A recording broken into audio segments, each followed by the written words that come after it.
hii nayo ifikie President William Ruto, ifikie Francis Atwoli na ifikie every Kenyan who is employed na huo unakatwa pesa za NSSF. Na wale ambao hawako employed lakini unafikiria utakuja kuajiriwa kwa sababu NSSF is a statutory deduction, lazima utakatwa. I want to speak about NSSF because President William Ruto today during the Labor Day celebrations, wakiwa na Francis Atwoli, if there is one thing they shared is the agreements about the increase in the deductions za NSSF. Because from 1965 when NSSF was formed, or when it was formed by an act of parliament, Cap 258 of the laws of Kenya, wa Kenya, as long as you are employed, ulikuwa unakatwa 200 Kenyan shilling. Now that has happened from 1965 to 2023, bado Mkenya unakatwa 200 shillings. That figure has not changed. And I think that is why the president got the loophole to lie to Kenyans that we need not to save the 200 shillings, we now need to increase so that this saving can make sense. And then they increased that today yule Mkenya anakatwa pesa nyingi za NSSF, anakatwa 2160. That is when the Kenyan, the employee anakatwa 1080 na employer anaongeza 1080 to the saving scheme, to this conmanship called NSSF. And I want to explain myself. I think in 1965 wakati NSSF walieka hizo deduction at 200 shillings, they had in mind the retirement age of the Kenyan employee. According to NSSF policies, the retirement age for a normal Kenyan is 60 years. Now this is what I want you to understand. Now I want us to go together, and that is why I want to explain this in a very simple language. Now 200 shillings in 1965. To assume ulikuwa 18 years old in 1965 and you actually got employed for the first time. From the time you hit exactly 18 years old, you get employed by the government or by a private sector, by a recognized employer, then you are to be cut these 200 shillings. By the time you retire, assuming you got your first job at the age of 18, by the time you retire at the age of 60, that will be 42 years old. At the end of that 42 years old, you will be given approximately a maximum of 201,600 shillings. Now, in 1965, 201,000 that they used to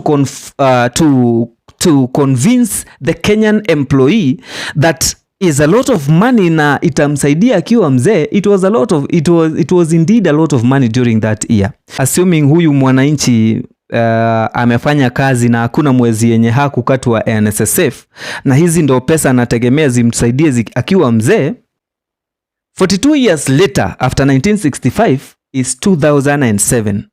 Now 2007 huyu jamaa mwenye alikuwa employed 1965 anaretire, anapewa 201,600 shillings. Now this is what I want you to understand.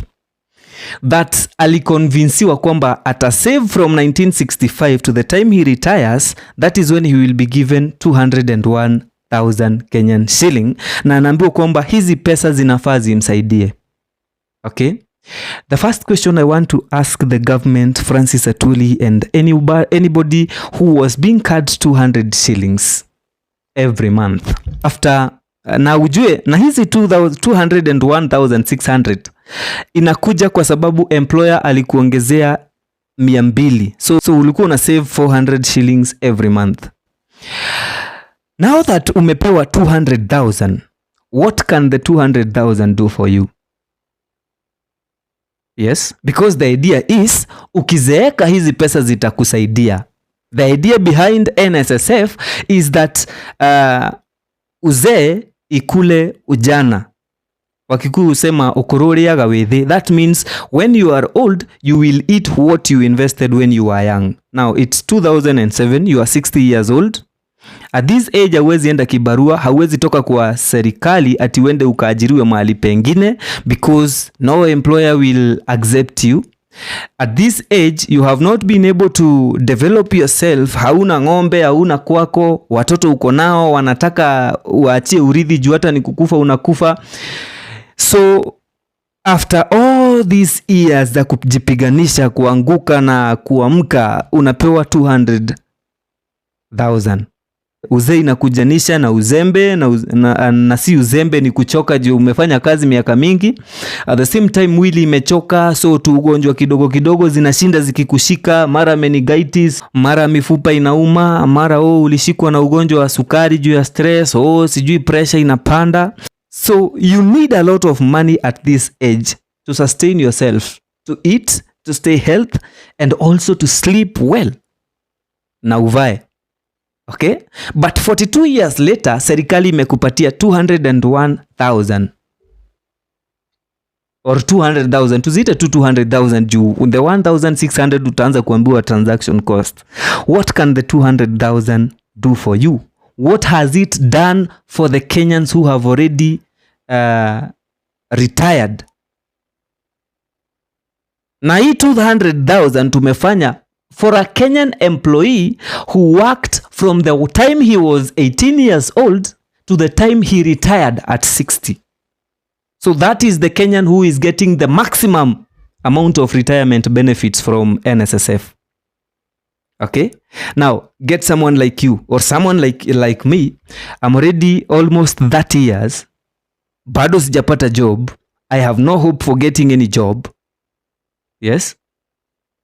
Not in private company or in public, because in public I have to know someone or I have to have something to give so that I can get a job. Yes? This guy mwenye alikuwa employed at 18 and retiring at 60 gets 200,000. What do you think mtu mwenye amepata job at the age of 30s, 40s atapata? Not even close to 100,000. So hizi pesa za NSSF haziwezi msaidia.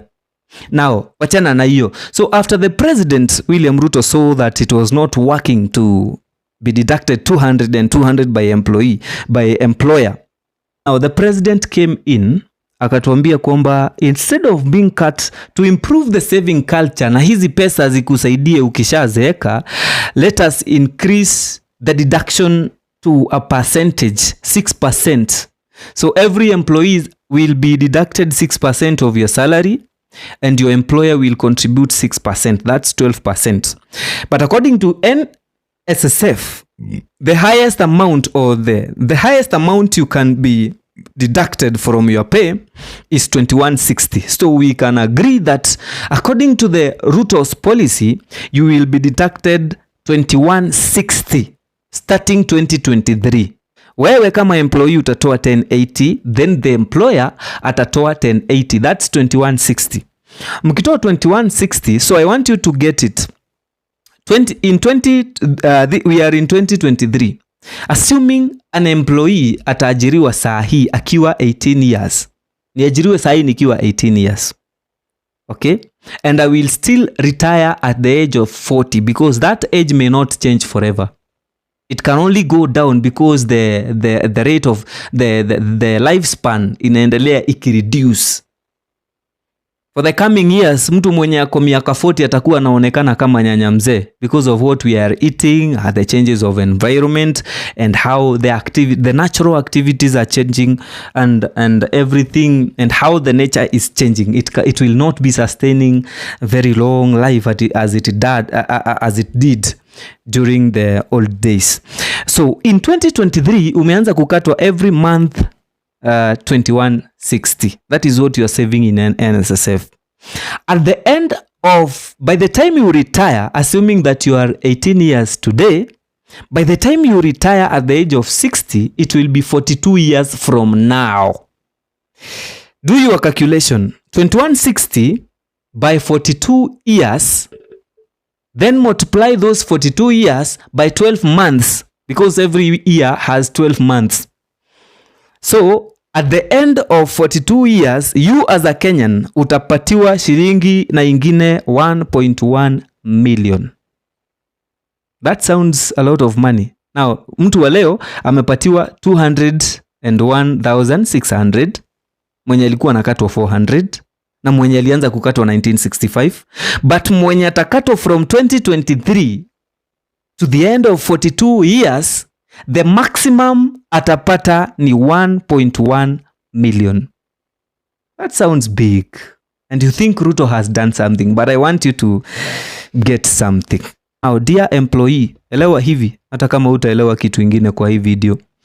There is something called inflation and currency depreciation. Inflation in a simple language ni vitu kupanda bei. That today tunanunua mkate at 50 bob. 10 years to come tutakuwa tukinunua mkate at 200 shillings na tutaona kama ni pesa nyingi. 20 years to come tunanunua mkate at 500 shillings na tutaona kama ni pesa. Because by then vitu zitakuwa zimepanda bei. Depreciation of currency means shilingi ina lose value. Pesa zina lose value. And it means, in simple terms for you to understand, is that today ukiwa na 1,000 uingie Naivas ama Quickmart ama mahali popote kununua kitu, unaweza beba na paper bag. If you went to the same supermarket in the year 2000 ama miaka 10 iliyopita uingie na 1,000 kwa supermarket, haungeweza kubeba hizo vitu. Okay? So it means pesa zime lose value. Saa hii 1,000 haina maana. Hata ukiwa na 1,000 huwezi ringa. During those years, mtu akiwa na 1,000 alikuwa anaonekana kama tycoon ama kitajiri fulani. Wewe ulikuwa bora. Wewe ulikuwa, yani wewe ndio ulikuwa kusema. Hata ungesimama MP unapita tu, bora tu umeshika nini ya dhao. And now, why did I mention about inflation? Let me explain. In the year 1965, employees walikuwa wanaweza kutoa 200 shillings as a statutory deduction. Ukikatwa 200 shillings, now what would hizo 200 shillings zingekufanyia nini? And because in 1965 hao wafanyakazi hawakuona hizi pesa zikiwa nyingi. Wakifanya hesabu ya zile pesa watapewa in 1965, ati after retirement utapewa 200,000, waliona zikiwa pesa nyingi sana. Now let me surprise you.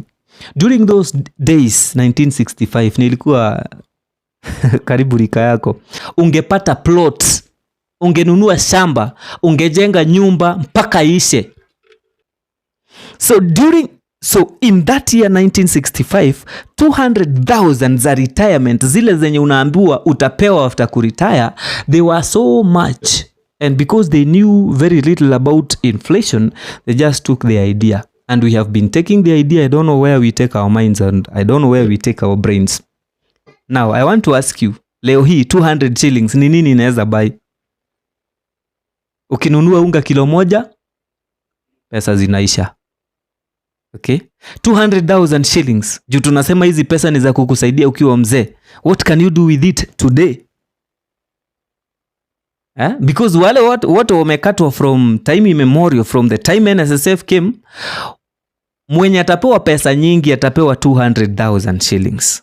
So these 200,000 zile maximum ndio nauliza, unaweza fanya nini nazo? Unaweza jenga nyumba nazo? Hata ya mabati haziwezi tosha, my friend.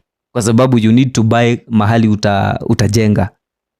Kubai peke yake, the process ya kupata title deed na kufanya nini inakukost karibu 30,000. Inakukost tens of thousand. 30,000, 50,000 haziwezi baki. So umebaki na 150. Ununue land. Ukinunua huko kwa ushago kabisa kwa mtu huko ndani, ama uende Malindi ununue shamba eka moja at 100,000, umebaki na 30,000. Hujajenga, we ni mgonjwa, we ni mzee, ujielewi, hata ujui uanzie wapi ufikie wapi. So 200,000 haziwezi kusaidia saa hizi. Najua hiyo masomo ni ngumu, watu hawezi elewa, juu tunaogopa kufikiria, lakini mbona ufikirie na niko hapa juu yako. Now I want you to take your phone. Kwa sababu I know as long as you are watching me, you are using a smartphone. You Google inflation calculator. Okay, Google inflation calculator, take this link. Okay, click, uweke tuone 200 shillings in 1965 inflation imeikula mpaka wapi? Okay? Inflation simply means that pesa zimepoteza value. The purchasing power ya pesa imebadilika ama imeshuka chini, imepotea. That means what you can buy, ile kitu ungebai na shilingi 200 miaka 10 iliyopita, sasa ukienda kuibai utaibai 500 kwenda juu. Sometimes you will be surprised kwamba imefika hata 1000. That is what inflation does. But for you to understand, because maybe you cannot trust me now, trust the internet then. The internet says, ukichukua hiyo link uweke 200 shillings in 1965, in simple terms 200 shillings za 1965 ni equivalent ya pesa ngapi saa hizi? Ile kitu ungenunua na 200 shillings in 1965 unaweza inunua saa hizi na pesa ngapi? Now let's use the calculator. So hapa tuweke 200 shillings from January 1965 to January 2023, hii mwaka yenye tuko. So you will realize that 200 shillings za 1965 is worth or is the same as today's 66,000. Ndo abeojite yogu na kodo kujito doge. 200 shillings za 1965 ni sawa na 66,000 za leo.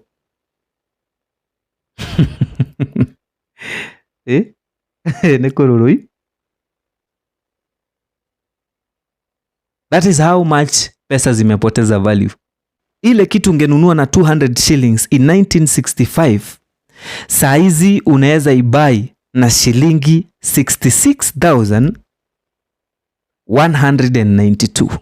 The reason as to why wale watu wanafikiria vizuri wali question hii 200 shillings na vile wanatumia is because hizi pesa even after getting it in 2023 hakuna kitu unaweza fanya nazo kulingana na ile plan ulikuwa nayo hiyo kitambo or those days, because simply zimemezwa na inflation. Now walisema tuongezee zikakuwa 2160. Back to the person mwenye ataanza kukatwa sahi, because you are being cut 2160. Tulisema at the end of your 42 years after retirement, kama wewe unaanza na 18 years, mwenye atapewa pesa nyingi zaidi na NSSF if nothing is going to change, atapewa 1.1 million. Now let me surprise you. 2160 pia bado itakuliwa na inflation. By the time 42 years zinakuja from today, you will find out that 2160, using the same online calculator ya inflation, 2160 hizi 2,100 zenye unakatwa ama zenye una save 42 years from now, they will be equivalent to 210,730. Oh, this is what it means. Ukichukua 2,000 saa hii, uende kwa supermarket uchukue vitu, sikuna ile paper bag utawekewa. Hizo vitu ukiwekewa, ukiziweka saa hii ukae nazo, if you come back 42 years later, the same vitu zenye umenunua utazinunua at 210,730. Yani 1,210. Hata tunaweza sema 1,211. Uingie tu kwa supermarket tu hivi, uchukue kitu yoyote, hata kama ni cover ya simu ununue 2,000. Zile cover za simu za maana, si hizo zenye mnatumia. Uende ununue tu cover ya maana ya simu ya 2,000. Hiyo cover uiweke vizuri mahali haiwezi oza na haiwezi pata uchafu.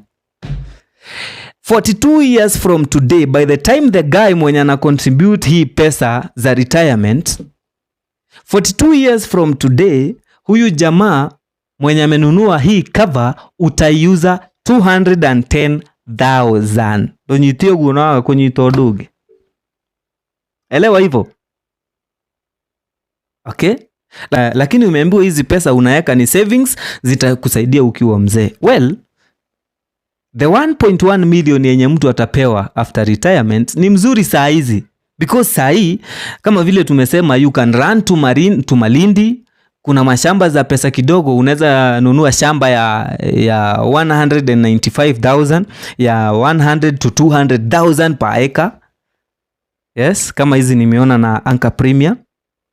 Yes, unaweza nunua shamba kama hii ukipewa saa hii 1.1 million.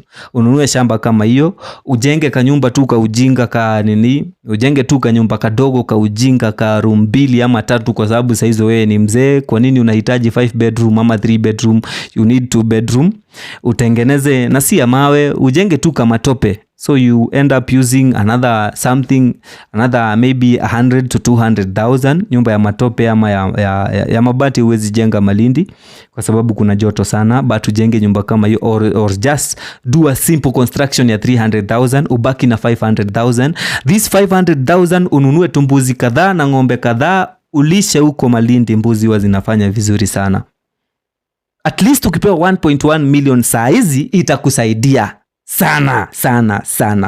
But the question I want you to ask yourself is, hizi 1.1 million ndio bado utapatiwa 42 years to come. If you work for the next 42 years from now, utapatiwa the same 1.1 million. Nimekuambia 2160 za leo zitakuwa worth 210,000. So during that time ukipewa 1.1 million utanunua cover ya simu peke yake. Si utakuwa na simu. Cover ya simu utakuwa ukinunua 210,730. That's almost 211,000. So what will the 1.1 million do for you? Kama cover ya simu utanunua 210,000. What will be 1.1 million? Simu yenyewe kama cover ni 210,000. Simu basi itakuwa 1 million. So you will end up buying yourself a phone na cover yake, retirement yako ishe. Kwa sababu then hautaweza kusurvive bila kitu tunaita simu. Okay? There are many reasons why I'm saying that. Yes? So what am I saying? The way the NSSF imewekwa haiwezi saidia Mkenya. A Kenyan employee cannot trust that pesa za NSSF ati zitakusaidia ukiwa mzee. So what do we recommend? We need to change the saving culture in the country. And this saving culture, Mr. President, you are wrong to think that changing the saving culture is to increase the amount of saving is a lost idea. The idea should be that huyu Mkenya ana save ndio zimsaidia akiwa mzee. Zitamsaidia aje? The 1.1 million already yenye the highest paid atalipwa after 42 years from now haitakuwa inamsaidia, because then inflation itakuwa juu sana. Depreciation of currency itakuwa imefanyika sana. So pesa hazitakuwa na value. So hii 1.1 million, not even, leave alone 42 years to come, 20 years to come, 20 years from now, this 1.1 million will be worthless. Already leo mwenye ako na milioni hauwezi ringa, because kupata hata kaplot mahali decent ama ng'ombe za 1 million, you cannot get a plot na ujenge saa. You cannot, haiwezi fanyika hivyo. If you think you are saving with NSSF, that's a scam. You're just giving the government money za kutumia na kufanya watu kama akina Ruto-Atwoli na wale wengine wenye wanafanya kazi na hizo union za labor wanone juu ya pesa. Wao wanaendelea tu kujenga manyumba kubwa, wewe unaendelea tu kusave. Acha ujinga. There are very many questions that we need to ask ourselves when it comes to NSSF and savings. And maybe just to ask, NSSF wakipata hizi pesa, the 200, the 2160 zenye unakatwa, the 200 zenye watu walikuwa wanakatwa kitambo, zile pesa unakatwa after every month, hizo pesa NSSF huwa inapeleka wapi? Huwa wana invest. Na waki-invest, hizo pesa zinaleta faida. Hiyo faida ikikuja inaendea nani? Does the Kenyan investor mwenye amekatwa, the investor mwenye ameajiri NSSF na mwenye anakatwa na NSSF, does he benefit from this money? This is the conversation we need to have. Yes? Because if the NSSF are investing in whatever ways, Because I know NSSF wako na manyumba, wako na mabiashara zinaendelea, wako na mahali wanaekeza, they have shares in big companies. So of course zile pesa tuna save zinakuja na faida. Hizo pesa zikikuja na faida, why doesn't the Kenyan employee mwenye na save kwa NSSF, kwa nini yeye ha benefit na hizi pesa? Because in every saving I must get anywhere I am investing. It doesn't matter whether saving and investing iko na tofauti. But as long as nimeweka pesa yangu hapo na nazidi kuweka pesa zangu hapo, I should be able to benefit from any money that is coming in to NSSF. Because today if I take my money niipeleke kwa bank in a fixed account, I will get a certain percentage of interest. If I get money na nizipeleke kwa sacco, I will get dividends. If I get my money and invest in a good company, I will get dividends za shares. So why is it that NSSF hakuna kitu mtu anapata? Why? Is it because it is owned by the government? The same government that is saying we need to change the saving culture? Yes? That's what I'm saying. We need to change the saving culture, and culture doesn't mean we increase. Even if we were to increase the amount of money that we are saving with NSSF, na tukose kubadilisha tabia on how we are treating money, then this saving will not make any sense. And it will not help the mwananchi. And if President William Ruto wants to help the mwananchi in terms of saving, that pesa zimsaidie, then let's say this. Annually, hizi pesa zi attract interest. And we are not saying a lot of money. We are saying that if it has to make sense, then let the NSSF pay interest rates to the Kenyan employee, an interest rate that is equivalent to the inflation rate. If the inflation rate is 10%, NSSF must pay the employee 10% interest annually, so that by the time you come to retire, hautapatiwa hii pesa tunasema 1.1 million. Utapewa hii 1.1 million plus the inflation rate from the time you are employed and the time you retire. Sijui kama tunaelewana. From the time you are employed to the time unapata hizi pesa. Because this is a saving. Pesa yangu imeenda huko, imelala, inaendelea kusimezwa na inflation. Akina Atwoli na madirectors wote na ma-CEOs na wakubwa wote wa NSSF wanazidi kunona. Pesa zangu zina lose value na nyinyi mnazidi kunona. Mnaingia kwa ofisi mkiwa wakonde, mnatoka huko mkiwa mnatoshana na ndovu. The only way you can be fair to the Kenyans is if you take this money, subject it to inflation, pay the Kenyans the inflation rate. Because the inflation rate na depreciation of currency occur due to the bad behavior or good behavior of the government. When you behave badly, pay the Kenyan investor or pay the Kenyan employee the inflation rate because of saving in a scheme that is helping Kenya get money to operate. Okay? Because you are investing the money. Even if you were to cut 100% of my salary iende kwa saving ati nikule nikiwa mzee, and the culture inflation iendelee kupanda na pesa zangu kwa NSSF haziongezeki in value, it will not make any sense. Okay? Because tumesema sahi ukinikata 2100, hiyo 2100 ile kitu naweza nunua kwa supermarket sahi. By the time I retire 42 years later, the same kitu yenye nimenunua leo na 200,000 nitainunua na 200,000 when I come to retire. So it doesn't make sense for you to tell me that you're saving my money, then after all that period ukuje kunipatia the same amount yenye niliweka. You must be fair enough to pay the Kenyan employee interest amounting to the inflation rate.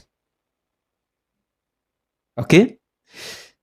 Now, the president also talked about affordable housing. I will talk about it, but still, if you find it important, you can also tie the NSSF deduction and the affordable housing such that the Kenyan employee akishapata hii affordable housing akuwa kikatwa pesa na NSSF, nazo hizi pesa zinaenda kwa NSSF kwa affordable housing.